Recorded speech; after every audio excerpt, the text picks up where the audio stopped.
Today, I want to share with you a murder story, one which takes place in a locked room. Who committed this foul deed, and how, considering well, the room was locked? Join me today to find out.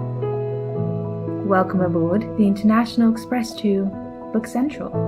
Grab a seat, settle in, and let's while away the journey with some book chat.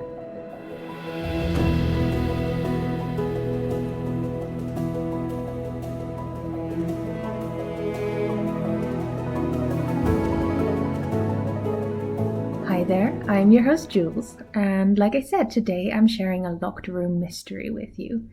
In 2023, I started the year with a locked room mystery from Japan, and I thought this is quite a fun way to start the year. Get that grey matter going, my little brain cells being put to work to figure out what was going on, figuring out all the different details. How do you get into a locked room? So, at the start of this year, I did the same thing, and I read The Honjin Murders by Seishi Yokomizo. The Honjin Murders was serialized in a magazine in Japan from April to December 1946, and it's one of the most famous, I think, Japanese locked room mysteries. It had an incredible popularity in Japan, it was turned into different movies, and recently in 2019, it was translated into English for the first time by Louise Kawai. In this novel, Seishi Yokomizo also introduces his famed detective, Kosuke Kindaichi, who became very popular to the extent that Yokomizo wrote 77 more mysteries featuring him. Yokomizo himself was a very big fan of crime novels and detective novels, and we definitely see him play with that and with all the tropes of the different genres in this novel. He was born in 1902 and died in 1981. During his lifetime, he wrote, like I said, a lot of different novels, but initially he intended to work in his family's drugstore and studied pharmacy. But his love for literature drew him to creating his own. And eventually his career change did pay off, although it took a little bit of time. During World War II, he had a lot of difficulties getting his work published, and on top of that, he struggled with tuberculosis, for which there wasn't a lot of medication available during the war. Apparently, as I saw on Wikipedia, he joked with friends that it was a race to see whether he would die of disease or of starvation first. However, after World War II, he started to gain a lot of recognition for his work, and like I said, his works are now considered among the best in Japanese crime fiction.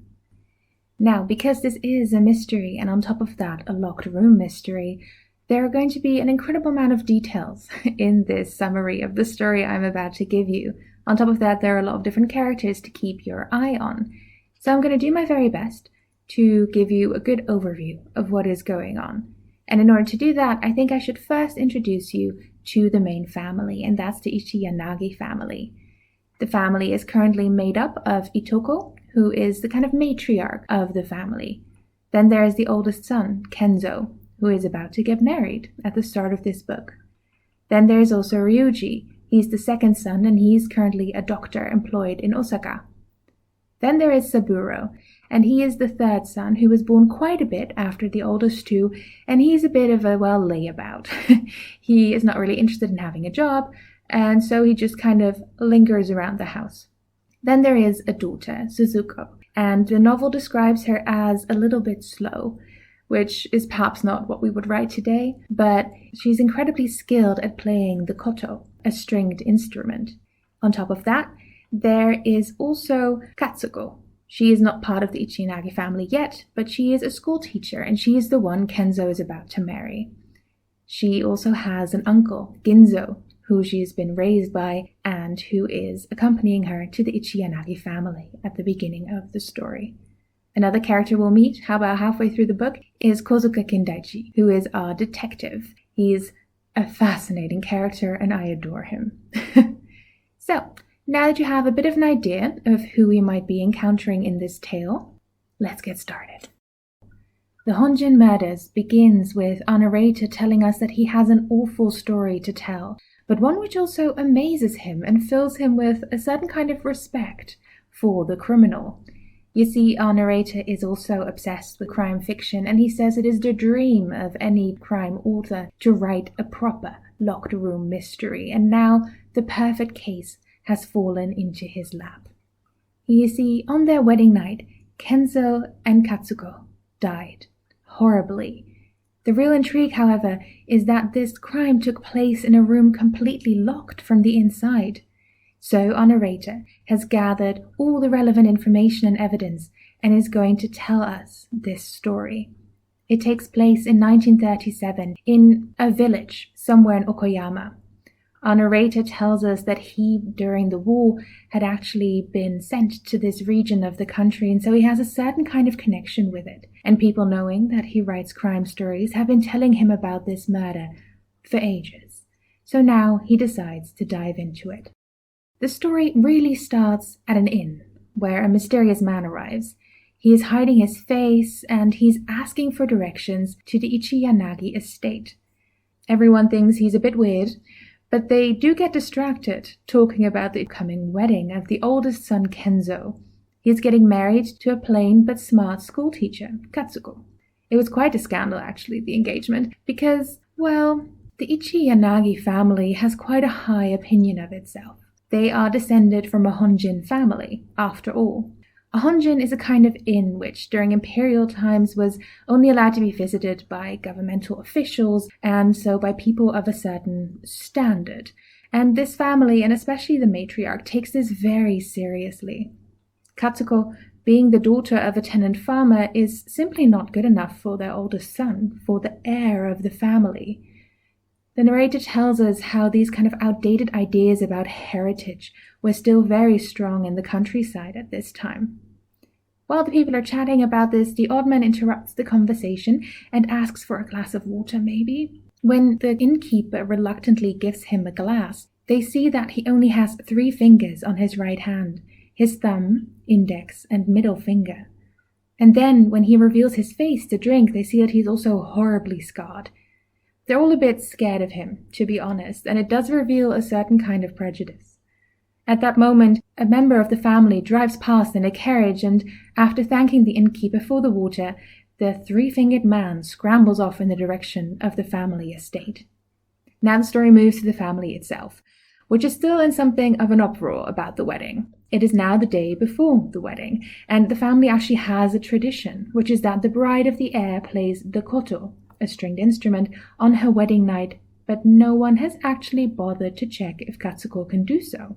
Suzuko, the youngest daughter, offers to play it, which solves, well, some of the tension. Meanwhile, her cousin comes in with a decorated orange box, which will serve as a casket for her recently deceased kitten. This may not feel important, but in Locked Room Mysteries, everything is important. Now it is the day of the wedding, and everyone is busy preparing. They are a Honjin family after all, which means the wedding is a big deal. During the preparations, someone knocks on the kitchen door, and it turns out to be our mysterious stranger, the 3-fingered man, who asks after the oldest son, Kenzo. He gives a servant a note for Kenzo and then scrambles off again. They go in search of Kenzo and finally locate him in the annex. His sister-in-law gives him the note, and when he reads it, he becomes furious. He asks who's delivered it and then rips it up into little pieces, sticking those pieces into the sleeve of his kimono. Kenzo pretends to be calm, but it's clear that he is upset by whatever he's just read. However, it's his wedding day, so he goes off to get changed. Meanwhile, guests begin to show up. Saburo, the 3rd son, is also there, but Kenzo has told his second brother, Ryuji, not to bother showing up. A grumpy uncle from the branch family arrives as well, though. Finally, Katsuko, accompanied by her uncle Ginzo, arrives, and the wedding ceremony begins. Suzuko plays the koto, and everything is fine, until it is revealed that, well, the bride should have played it, according to tradition. And she can, in fact, play this instrument, and so it is proposed that she will play it during the second part of the ceremony later on in the night, in the annex, where they will also spend their wedding night. And so the feast continues, people get drunk, it's a lovely time, except that the grumpy uncle in fact gets very drunk and starts insulting everything. So Kenzo suggests that Saburo walk him home, and that he just stays the night there, because it's late anyway. While they do so, they realize that it is snowing. Since this is taking place in late November, that's perhaps not super weird. The wedding day, in fact, takes place on the 25th of November. Now, it's time for the second part of the ceremony, which goes off without a hitch, and everyone goes to bed. Ginzo, the bride's uncle, thinks back on the day. He wasn't a big fan of this marriage, really, because even though he himself has become quite rich and successful, his family, they are tenant farmers, and he suspects that his niece, Katsuko, will not be treated well by this high and mighty family. But it all seems to have gone well. He wakes up in the middle of the night to a harsh sound, which it's almost like someone is pulling on the strings of a koto like crazy, and then there's a scream. Everyone rushes out, and they move towards the annex where the screams are coming from. A servant brings an axe to get through the little garden gate, and they notice that there are no footprints in the freshly fallen snow. They get to the annex, but there is no response as they call for Kenzo and Katsuko. They can't get into the annex. That's the issue, because every door, window, and shutter is locked. But they have the axe, and so they break their way in, and they encounter a scene of horror. Katsuko and Kenzo are dead, surrounded by a pool of their own blood. Everyone is shocked, especially Ginzo, and a doctor and the police are called for. The next morning, Saburo arrives back, bringing Ryuji with him, the other brother. They ask where Ryuji has suddenly come from. He's meant to be in Osaka, and he says, "I just arrived this morning, and now I've heard about these horrible deaths." But Ginzo just knows that Ryuji's lying because he saw him on the train the day previously. So, with everything going on, he sends a letter to his wife, saying that she should send Kosuke Kindaichi to them. Now, of course, police officers have arrived, and they start piecing clues together, but especially they start piecing together the ripped-up pieces of the note delivered by the three-fingered man. Once they've done so, this note hints at a long-held grudge which began on an island long ago, and it hints of revenge, and it is signed off with "the one you call your mortal enemy." They also find a koto bridge in a pile of leaves in the garden, and a sharpened sickle stuck in a tree, which makes no sense to them. On top of that, while they hadn't found any footprints or anything like that, there are bloody fingerprints, 3-fingered fingerprints, in the annex themselves, and a bloody katana sword had been found in the garden by a lamppost. So there's loads of information here. And the family is kind of gathering together. Ginzo is there as well, and he's highly uncomfortable. So are the others. But Suzuku, who is very kind and gentle, tells Ginzo that she actually heard the koto play the day before the wedding as well, played in just the same way as during the wedding night when the murder took place. But because people have their prejudices about her, they're not entirely sure whether they can believe her story.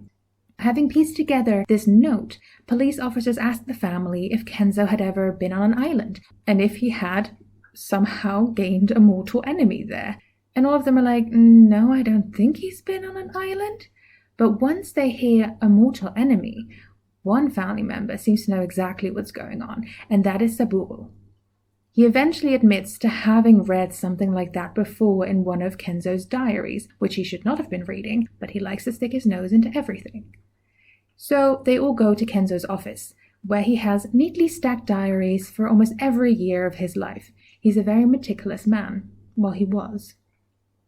They find the relevant diary and they see a photo, subscribed with "My Mortal Enemy," but they also find ripped out pages, half burned in a stove. These pages indicate a lost love on an island, a man guilty of the love's death, and Kenzo's strong hatred for this enemy. I think we have a suspect, people. There's a bit of an information gathering session, and here's the evidence that they have so far. They retained the glass from the inn all the way at the beginning, with the fingerprints of the 3-fingered man on it. They have a bloody katana and its scabbard. There are pieces of the ripped-up note, and there are the remains of a burned diary. There is a sickle, sharpened and found in a tree just outside the annex. There is a koto bridge, which had been found in the pile of leaves, and there is a photo. They've already gone to the inn with the photo of the man, and yes, that was indeed the picture of the 3-fingered man. So, we seem to be getting closer. We have a mortal enemy who seems to be the same dude who showed up. And furthermore, someone told them that the 3-fingered man was seen outside the residence a day or so before the wedding, peeking in. When he was seen, he kind of felt a bit awkward, so he asked for directions to H Village and then scrambled up a hillside. Now, with all of this evidence gathered, and considering that, well, the annex was locked, It couldn't really be suicide, can it? I mean, how could you kill yourself with a sword and then have it stuck outside of a locked door? That doesn't really happen. But they also discovered that Kenzo had an insurance policy for 50,000 yen, which is a lot of money. Who was set to inherit this? Well, Saburo was the beneficiary, but while he was with the uncle on the wedding night, he was most definitely not in the house. So that kind of rules him out. At this point, we're about halfway through the story, and everyone's a bit confused. There's loads of evidence, but the evidence isn't matching. Well, thankfully, this is when Kosuke Kindaichi arrives. He is about 25 or 26, and while he is a lovely young man, he's scruffy looking. His clothes are crumpled, his socks look messy, his shoes look old, his hat is out of shape. He does not care what he looks like. Furthermore, he has a mop of hair which gets frequently described as a bird's nest, which he likes scratching vigorously while he's thinking. Kosuke had begun studying in Tokyo, but he got bored of that, and he went to the US, where he discovered drugs. When he solved a cold case, though, almost by accident, which had shocked the Japanese community of San Francisco, he gains the attention of a businessman from Japan who's visiting. This businessman offers him the chance to finish his education, as long as he gets off the drugs. Kosuke had already considered that the drugs were a step too far, so he gets off them, and eventually, after completing studies, he returns to Japan and starts a detective agency. Eventually, he does also actually get commissions, and he starts gaining a bit of a reputation. Who was this businessman who found him? Well, that just happened to be Ginzo. Hence why Ginzo called for Kosuke to come and solve his niece's murder as quickly as possible. Now, as I said, Kosuke is delightfully charming, but in an odd way. Scratching at his hair, kind of staring off into the distance, and on top of that, he has a bit of a stutter, especially when he gets excited, which he tends to do quite a lot. Kosuke has arrived, and as he's getting off the train, he decides to walk to the estate, which turns out to be a good decision, as he later sees that the bus he would have taken has been in an accident. He sees a woman carried out, clearly injured. She catches his attention because he's pretty sure he'd seen her on the train as well. Meanwhile, though, he gets distracted by gossip that the three-fingered man has been spotted again. The night before, Suzuko, who Ginzo suspects is a sleepwalker, went to visit her cat's grave, and she saw the three-fingered man who scared her away. The surroundings of the grave have now been searched, but nothing was found, but clearly this man is still about. Kosuke arrives at the estate, and Ginzo has kind of prepared the family that he's coming, but once they see him, they're like, wait, this is the great detective? He looks like a disaffected youth. But Kosuke is caught up on all the details, and now he goes into the study to kind of explore these diaries himself. He rifles through them, looking for details, but then he notices all the mystery novels on the shelf. Kosuke gets very excited about this, because he's a big fan himself, and finds out that these novels belong to Saburo. Now, Kosuke does feel a responsibility to solve this case for his benefactor, and though initially he thought it would be very straightforward, since there is a suspect, he does now start to feel there could be more to it. So, he goes to investigate the crime scene himself, questioning the position the bodies were found in, the fingerprints, and more. He discovers that one of the bridges of the family's koto does not fit, which means that it's been replaced. The one found outside in the pile of leaves, however, does match the engravings of all the other bridges, which is odd. Why has anyone taken this out? What was going on here? Inspired by this discovery, Kosuke starts kind of running through the garden, jumping about, checking for further evidence. He seems to focus on the bamboo which grows there, which has been hollowed out. Why would anyone do that? Meanwhile, the detective or the investigator is just watching him going, what are you doing? I mean, you found some things out, but now you're just running about. What is going on? As Kosuke is kind of doing this investigation in the garden, Ryuji, Saburo, and Ginzo join them. They chat for a bit, and Kosuke suggests that with all his knowledge of mystery, Saburo can surely solve this case as well. Saburo, being the kind of layabout that he is not at all impressed by Kosuke. They are the same age, but Kosuke looks super scruffy and is just kind of doing his thing, and Saburo kind of has some contempt for him, I would say. Kosuke says that he too likes to read mysteries, especially the locked room mysteries, which Saburo has also been gathering. He thinks it's a very useful practice for his brain. So they speak about this and about the genre, and Kosuke reveals that he doesn't actually like it when these locked room mysteries have some kind of weird mechanism or machine which explains how the murder was possible. He thinks it's lazy, and this riles Saburo up. Now, and I have to admit that I enjoyed this moment of book chat in the middle of a mystery. I had no idea it was relevant. I just thought it was the author or narrator enjoying talking about books. Now, Saburo does also realize that maybe his defense of locked room mysteries was a bit intense considering the situation, and so the conversation kind of breaks up. That night, Kosuke is awoken by Ginzo. The water wheel is spinning in the background, and the koto is heard once again, being plucked at in a manic way. Something is up. They also see Suzuko, who has been visiting her cat's grave again, but she swears she wasn't sleepwalking this time. They run towards the annex, from where the sound is coming. Everyone is there except Saburo, who also wasn't in his bed. Kosuke runs towards the annex, into it, and he finds Saburo there, severely injured. Ryuji is a doctor, so he inspects his brother quickly, and Saburo will live, but everyone is shaken up. Kosuke investigates the scene, and they find another katana sword lying outside by the lamppost, like the last one, and again there is a koto bridge, with a string broken. The next day, of course, rumors spread as they will in small villages.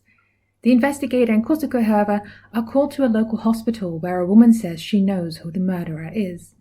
It turns out to be the woman Kosuke had seen on the train, the one injured in the bus accident. She is a friend of Katsuko's, the murdered bride, and she has letters from her which reveal a lot. Katsuko had a secret, which she, against her friend's advice, shared with Kenzo before their wedding so that it would not cloud their marriage. See, Katsuko had a relationship before their marriage, and she was no longer a virgin.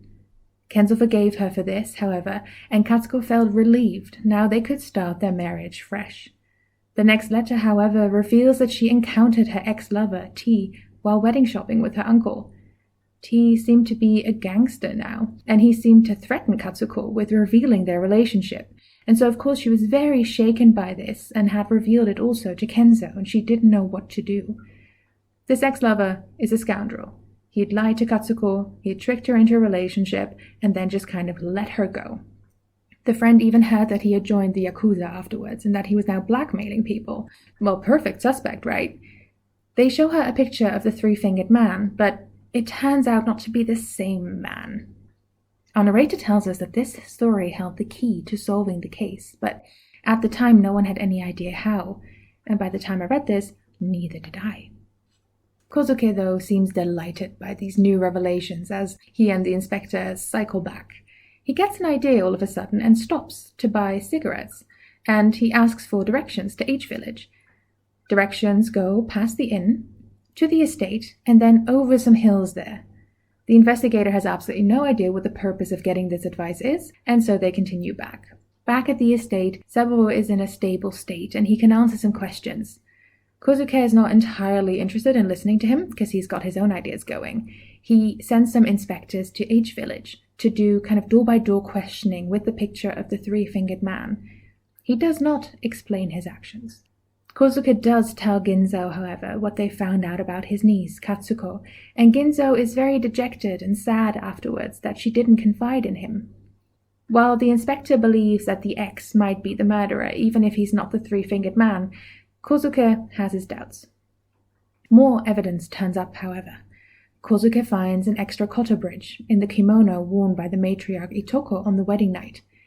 Meanwhile, Suzuko is still very concerned about her kitten, and finally Kosuke asks her why. The poor girl bursts into tears, because in fact she didn't bury the kitten the morning of the wedding, and she's now worried that the kitten's ghost became a vengeful spirit because, well, her brother Saburo told her that that's what they do, and then straight after, her oldest brother Kenzo died. So she's been carrying this kind of guilt around because, well, she didn't bury the kitten in time, but she did then bury it the day after the murder. It's why she's been sleepwalking. The poor girl feels very guilty.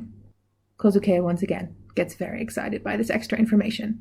They go to inspect the grave, and Kosuke removes something extra, wrapped in oilcloth, which had been added sometime after the police checked the grave the previous day. What's inside is shocking, but it's not revealed to us yet. So at this point, Kosuke gets filled in on what Saburo had to say, which is that he went to investigate the annex himself after that discussion with Kosuke about locked room mysteries. He was like, I'll show that upstart detective that I can solve a crime. But while he was kind of locking up all the doors, etc., to make it as realistic as possible, he thought he could hear someone breathing in the annex. He checked a closet and someone jumped out with a sword, attacking him. He has no idea who, but let's face it has to be the three-fingered man. The investigator feels like this whole investigation is all over the place. We've got a three-fingered man, we've got an extra injured dude now, and there's the ex-lover, and there are no clear answers. And it just gets worse for this poor inspector when Kosuke reveals to him what Kosuke has been told by Ginzo, which is that Ryuji lied about when he arrived by the train. And Kosuke then just leaves this poor inspector behind as his entire case falls apart around him. This inspector has no idea what's going on. Kosuke, however, makes another very big discovery that day. He and Ginzo hike up past the stream, past the water wheel, kind of out of the estate until they reach a kiln where farmers make their own charcoal. A farmer is currently clearing it out, and he explains that on the 25th, so the night of the wedding, he had been burning wood, and then he'd smelled something odd. He'd found clothes inside the kiln, which he removed. Kosuke takes a look at these. Then he takes a look inside the kiln, and then he pops his head out and says, "Hey, can you go grab the police and bring some shovels? It turns out there is a corpse under this kiln." A revelation that almost makes the farmer pass out. The police dig out the corpse, and who does it turn out to be? Our mysterious stranger, the three-fingered man, with an enormous wound in his chest. But his right hand, on which he had only the 3 fingers, is missing. Now the investigator is truly all over the place, because here's his main suspect, dead. But Kosuke says this all makes sense. He reveals the package that he dug out of the kitten's grave, and it turns out to be the missing hand. Da-da-da-da. At this point in the narrative, we have all the information that we would need to solve this crime. If you think that you want to give it a go, feel free to pause here and think if you know the answer. I definitely did, I definitely tried, and I did not figure it out. But thankfully, Kosuke has figured it out, and he is ready to stage an experiment. In order to do so, he also invites the village doctor, who took very careful notes of the whole procedure, which our narrator now shares with us for a very detailed account of this experiment. The doctor also was the one who autopsied both the corpse of the 3-fingered man and of the 2 deceased lovers. But Kosuke has asked him not to reveal his findings yet. Only after the experiment should he do so. This experiment takes place in the annex, and present are Kosuke, the inspector, Ginzo, and Ryuji as a representative of the family. Everyone except Kosuke is quite nervous about what is about to happen, but he tells them that he plans to reenact the night of the murder, although he admits it is a bit early, considering the murder took place at 4 a.m. Some aspects, therefore, as he says, will be a bit artificial. He shouts for a man to do something, and then he recreates the room as it was. Everyone becomes very quiet, and suddenly they hear the water wheel turning in the distance, as it did on the night of the murder. Kosuke then brings out a katana and a string, a koto string, which is connected somewhere, but they're not quite sure where. He loops it around the guard of the katana. The inspector brings out a straw doll, which Kosuke also picks up then. The string, meanwhile, is getting tighter and tighter somehow, and Ginzo has a realization. The string is connected to the water wheel. As the string snaps tight, the straw doll becomes stabbed by the sword, which had been lifted up. The sword is then pulled over the screen which is standing in the room, and the water wheel slowly pulls it away, across the annex, and out into the garden. Everyone rushes after it, even though they don't have their shoes on, and the string kind of seems to split into 2 different parts. On the one side of it, a koto bridge is set up to protect the string and prevent the sword from dragging through the snow.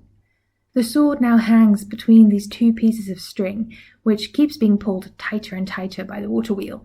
Eventually the bridge of the koto falls down, and Kosuke draws attention to a tree with a sharp sickle placed in it, just where the string is passing.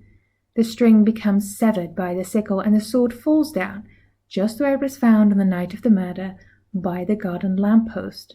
The string meanwhile is pulled back, until it withdraws into the hollowed-out bamboo which Kosuke discovered on his first day at the estate. Everyone is amazed. But now that they know how it was done, the big question does come, who did this? Kosuke reveals that it was a suicide murder. Kenzo first killed Katsuko, and then himself. Now, the doctor is up to give his evidence. With the device just shown, the doctor says it would indeed be possible to kill Katsuko, and then for Kenzo to kill himself. But why? Kosuke says it is related to what they found out from Katsuko's friend earlier that day. The inspector is amazed. Something as trivial as her having a relationship before and no longer being a virgin. Surely Kenzo could have just called off the wedding if he cared so much. Kosuke says no. That would mean losing face to his family and to anyone else who would find out why.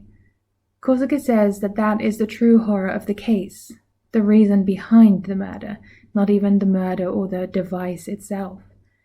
Kosuke has read Kenzo's diaries very carefully and, well, you figure with diaries, you touch them every day, you write on them, they show some kind of wear and tear, but Kosuke saw that Kenzo's diaries were immaculate. There was no wear and tear whatsoever, they were clean, the writing was perfect. Furthermore, from a servant, Kosuke had heard that once Kenzo had refused to use a brazier which had accidentally been touched by a visitor until it had been cleaned with alcohol. Kosuke concludes that Kenzo had an obsession with cleanliness, and that he saw everyone else around him as dirty and impure. Kenzo also experienced intense highs and lows, indicated by the way he would casually call someone a mortal enemy. He also had an intense sense of justice, not allowing anything he considered wrong to pass unnoticed. He was a creature of inconsistencies, both haughty and easily offended, but also not as focused on hierarchy as his family was. He easily considered others enemies, and he thought he had found someone to trust in Katsuko. Then she revealed that she was no longer a virgin, and that she had encountered her ex-lover again. He felt betrayed because he had considered her virtuous. With his weird, obsessive ideas about purity, he felt that she was tainted and that he no longer wanted to be near her, but breaking the engagement would show weakness. But also, there was the ex-lover who could possibly extort them with the knowledge of the relationship. There was nowhere for him to go, in his mind, and he blamed Katsuko for all of it. And so he came up with this plan, this twisted, weird plan, which would not make sense to any normal person. For appearance's sake, he would get married, but he would never live a married life. So there was only one murder, really, that of the innocent Katsuko. Kenzo knew he couldn't live with being a murderer, so then he did also kill himself, and Kosuke considers this a dirty trick. Other details are now explained. So many of the aspects seem to come straight from a mystery novel, which is why Kosuke had become suspicious when he saw them in the study. Also, it reminded him of a Sherlock Holmes story in which a mechanism was also used to mask a suicide as a murder. Kenzo must have taken this idea from this book, which was in the study. So on the 23rd of November, 2 days before the wedding, the three-fingered man came to the inn, at the beginning of the story. It turns out he had absolutely nothing to do with the murder. He had wanted to go to H Village, in fact. Just as Kosuke had asked for directions earlier from the tobacconist, so the three-fingered man had been giving directions to the inn, where he should then ask for directions to the residence, from where he would then find the road to H Village. On his way, he had peeked in through the gate. Natural curiosity, not an evil plan. Being discovered, he had again asked for directions, and then clambered up the hill to rest. He became mixed up in Kenzo's plan almost by accident. The doctor revealed that the three-fingered man in fact died from exhaustion, not murder. The chest wound was made after his death, because Kenzo found his body and decided to use him in a rehearsal of his crime. Kenzo had practiced his murder the day before the wedding, which also explained why Suzuko had heard the koto playing then, and also explained why the corpse had a wound. When, on the 24th, the day before the wedding, it was revealed that the three-fingered man had asked for the family at the inn, and when there was a debate about the koto being played at the wedding, things kind of clicked into place for Kenzo.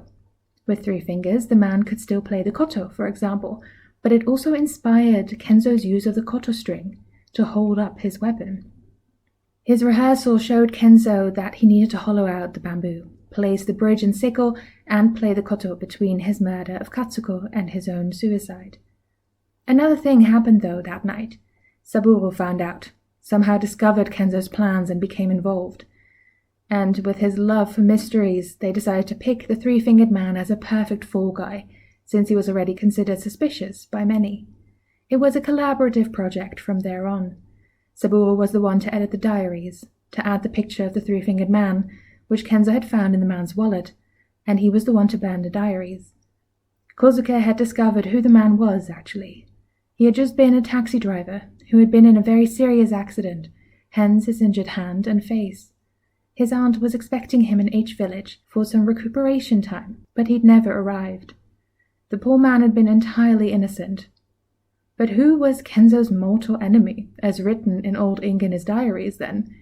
Ryuji reveals that Kenzo had been incredibly annoyed at a colleague at university years ago, and his dramatic nature had turned this man into an enemy. Ryuji hadn't revealed this before because, well, they'd met at university, not on an island, and also this colleague was now very well respected, and he didn't want to drag him into this case. Saburo, meanwhile, had created this clever story, with a tragic love on an island and a mortal enemy with three fingers. Meanwhile, Kenzo had been the one to dress up as a three-fingered man to visit the house on the night of the wedding, with that note, before he then rushed back to the annex, changed into his own clothes, and received the message. Kenzo set up the entire mechanism before the wedding began. Kenzo then also took the severed hand and gave it to Saburo, who knew that Suzuko had not yet buried her kitten, and so he hid the hand in its little casket. Kenzo then also sent Saburo with their grumpy uncle later that night to give him an alibi. Now, the inspector has one more question, which is for Ryuji. Why had he lied about his arrival time? Ryuji reveals that Kenzo had told him to stay away, but he'd had a weird feeling and he'd come nonetheless to kind of keep an eye on things from a distance. Ryuji thinks that Kenzo feared that he knew him too well, that he would have figured out his older brother's plan. So that clears that up. Finally, the question is why Kenzo didn't leave a window open for the supposed murderer to escape. Kosuke says he probably would have, because Kenzo had also created a foot trail, but that had been buried by the snow. So, well, if the snow buries your footprints, there's no reason to really have an escape route, is there? This had never been planned as a locked room mystery, but it became one, out of necessity.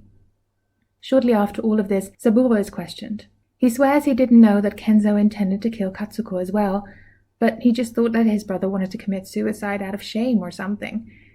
He's rather unemotional and cold about the whole thing.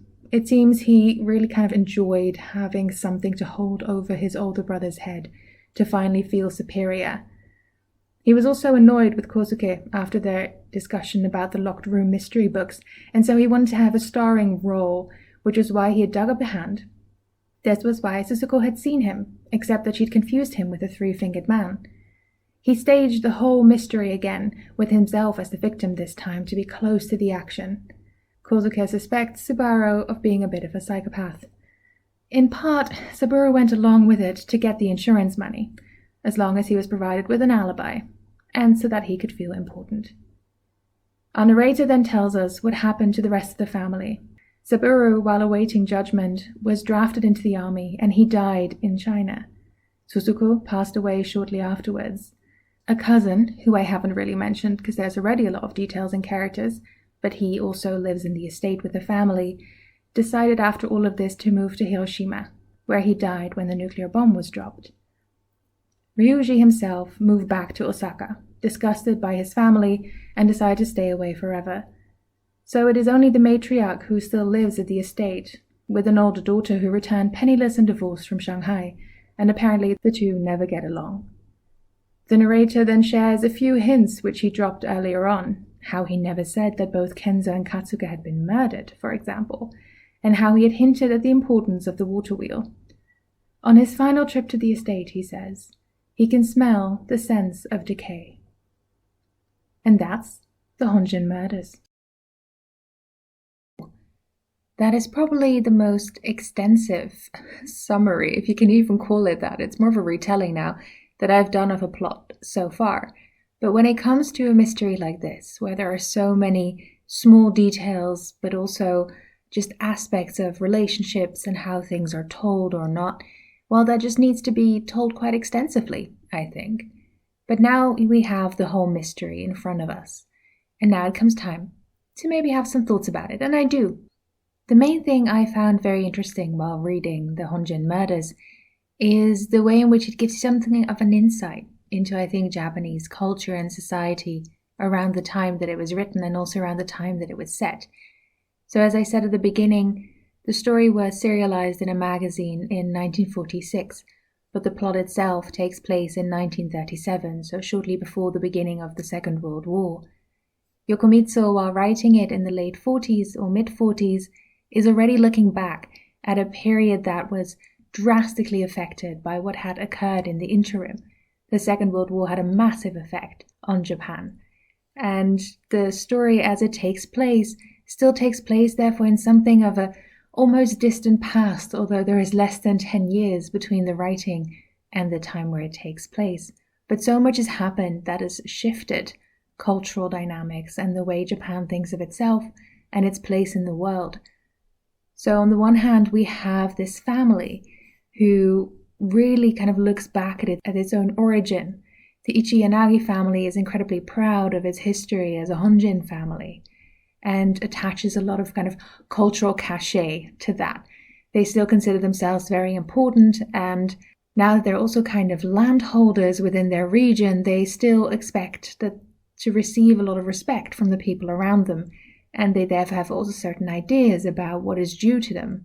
And this shows itself in how they deal with the marriage, the way they look down on Katsuko, for example, for the fact that her parents were tenant farmers and that her uncle kind of is as well.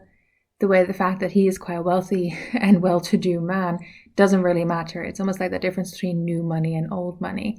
The Ichi consider themselves to be better. And they still also find themselves in a place where they kind of have to accept Katsuko coming in. But the way that they have built themselves up and the ideas they have about heritage, but also about purity, of course, directly play into the tragedy of the story. And I think Kenzo is a very interesting character in that sense, because the story kind of describes that he is a little bit torn about this idea of hierarchy. He doesn't necessarily consider himself and his family better than others in that sense, but he does have this really deep idea that others are unclean or impure, that everyone is lesser than he is, which of course comes from being raised in a family like that. And it's an absolute tragedy the way that that then affects Katsuko, who is a young woman who does have independent wealth, but she's also working as a school teacher because she thinks it's important. And we don't get to hear a lot about Katsuko because she dies at the beginning of the story, but through what is shared and the way that her uncle thinks about her, we do get the sense that she was a very intelligent and kind of maybe also a bit forward-thinking woman, because she wanted to share her past and her history with her soon-to-be husband. And she figured that would be better than hiding something, which is very much something the Ichi family would do. They would hide something shameful. So there's a real tragedy in that she is trying to be as open as possible, and that is then turned against her by something as horrible as how Kenzo thinks about her. And in a sense, that really reminded me of some of the other sort of classics of literature, especially Tess of the D'Urbervilles by Thomas Hardy, where you also have this moment where it is revealed that a woman has been in a sexual relationship before, though in both cases I think you can very much argue that it wasn't entirely consensual, or that there was at least trickery involved, and that they feel free enough to share this with someone who seems to respect them for their character and for their intelligence, and when they do, they are punished for it. And I think in both stories, there is a lot of judgment from the narrator and from the author on a decision like that. Not the woman's decision to share this, or even a woman's decision to decide over her own body, but the judgment that follows.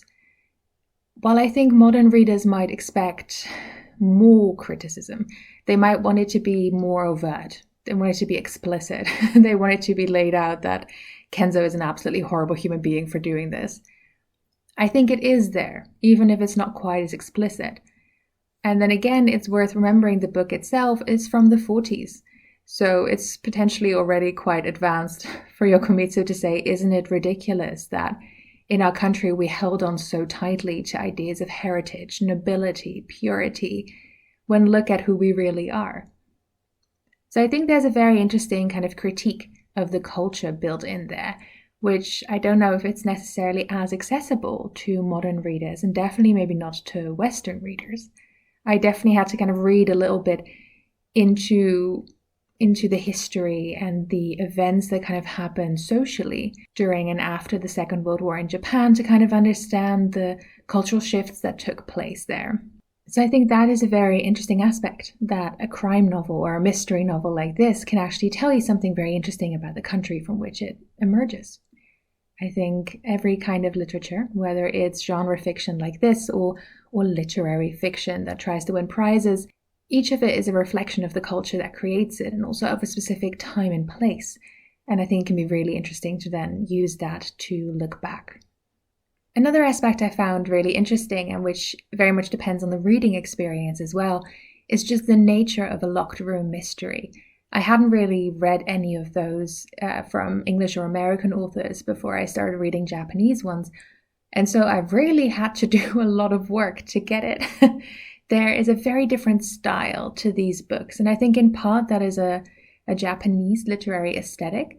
I think the writing style there is quite different. There is not necessarily that singular introspection you get with Western thrillers, I would say, where we have a main character and we follow their ups and downs and their betrayals and their questions and their worries.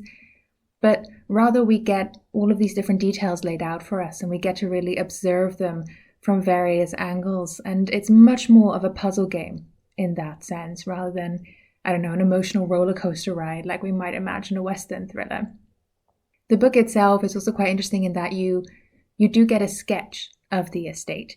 And the story actually refers back to it when extra details are revealed. So when, for example, it says, oh, and then they found footprints there, it's like, okay, revert back to the map that we have on page, 50, and have a look at where this exactly took place, so that the story really does give you all the details you need to figure it out, except how would you come up with the idea that someone had used koto strings to pull a katana across a yard to thereby commit a twisted murder-suicide?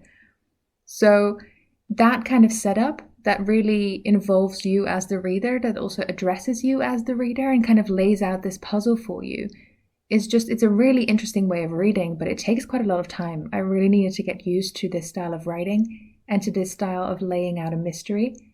And the first few times that I read them, I kind of struggled getting into it, figuring out what was going on, which details are relevant and which weren't, if anything was kind of like a false flag or not. Only to then realize the book is very honest.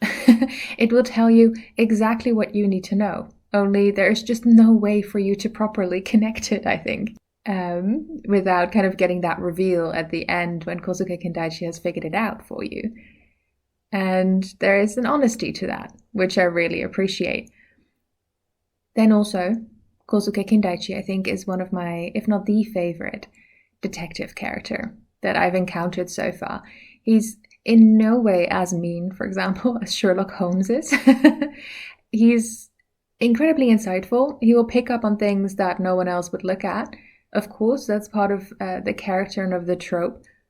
But he is very gentle in a certain way. He just pays attention. And in this novel, it's also said that when he works together with police officers, they are the ones to find certain clues, but he's the one to then really think about it and put them together. And that is his part of the job. So it is very much a collaborative effort, I think, and that is quite nice to see with such a detective figure. And then also just his whole vibe, from the really messy clothes to the nightmare of a hair and to the fact that he kind of stutters a bit when he gets excited. It just makes him a really likable character. And I think that is quite a nice contrast as well to those kind of grim, depressed detectives we see in some kind of Western serialized crime books who sort of take punch after punch and then, drink a vodka and go back out into the dark, grim world to hunt down horrible people. And Kindaichi is just a bit more upbeat. He's like, yeah, let's go have a look. Let's do this. This is absolutely horrifying. Let's get the criminal and then let's leave this behind as well. So I would absolutely recommend checking out the Honjin Murders, but also the rest of the novels. I think especially if you are a reader who enjoys crime or thriller books and have mostly read them from kind of Western authors, then this is absolutely a nice kind of adventure to go on, because while your instincts will still be correct, it's a completely different format. And so you find yourself having to kind of really reactivate those great brain cells, as Poirot would say. And then speaking of Poirot, what I really liked about this book as well is that this narrator that we get is himself a massive fan of these kind of books. So he'll be referring to certain Agatha Christie books. He'll refer to Sherlock Holmes, to big Western stories that he himself has read. And he's now bringing all of that material into his own country, into his own history, into his own imagination, and exploring a new mystery for you. And that kind of intertextuality, that linking between different stories, is on the one hand really interesting because you're like, oh, okay, what do I remember from that book? Have I read it? What happens in Roger Ackroyd, that Agatha Christie book? Can that help me somehow? And on the other hand, it's just, that realization that this book is part of a larger tradition, that even though it comes from a different country and it is in a different language, it is still playing with all of those other influences as well. I always think it's quite nice to find connections like that. And yeah, in the end, the thing that sticks with me with this book is is how absolutely unfair the cause or the reason behind the murder is. And of course, murder is always wrong. We all know this. And when you read a crime book or a mystery book, then you kind of have to go into it knowing that you're going to encounter some bad things, some horrible things, some evil people. But here in this case especially, I think maybe because I'm a woman, that it hits me extra hard. But yeah, just that reason for the crime. That Kenzo was just so set in his own way of how things should be, what clean and what pure is, what he deserves, where he should go. His own idea of what he needs to do in order to keep his honor high and to not lose face. And that requires the death of a woman, because he places all the blame of this on her rather than on the kind of twisted cultural system he's grown up in. It's just heartbreaking. And I think that's also kind of complemented in an interesting way by the depiction of the three-fingered man, and the fact that from the beginning that you meet him, he is treated with suspicion because he's disabled or because he's scarred, and all the characters judge him for that and immediately assume that he's up to no good, and I think one character even talks about how he might be a leper and she doesn't want to touch the glass that he's drunk out of, and that's why the police can still use it and things like that. So Yokomizo is showing all kinds of prejudices that exist in the culture. And as a reader, you're like, oh yeah, no, that makes for a perfect suspect. Of course, he's asking after it. He's hiding his face. He's clearly got something in his past. Ooh, he must be a bad guy. And then when it's revealed that he's just a passerby who was taken complete advantage of by this kind of man who is part, in a sense, of the elite, it's just heartbreaking, and it shows this kind of contempt with which this family treats the people they consider to be below them. And I think it's fascinating to see something like that in a book that is technically just a thriller. It just goes to show, like I said, every book has something valuable to say. Now, we're about to reach the hour mark, and I think that potentially you're tired of the sound of my voice. So I'm going to leave it there, but I would love to hear what you thought of the mystery, if you somehow figured it out yourself. And I could also highly recommend looking up some music pieces by the koto, so by the stringed instrument, because the sound of that instrument kind of echoes throughout the book. And I looked some music up, and I found it really intriguing to then think back about the book with that in the background. And that's it for today.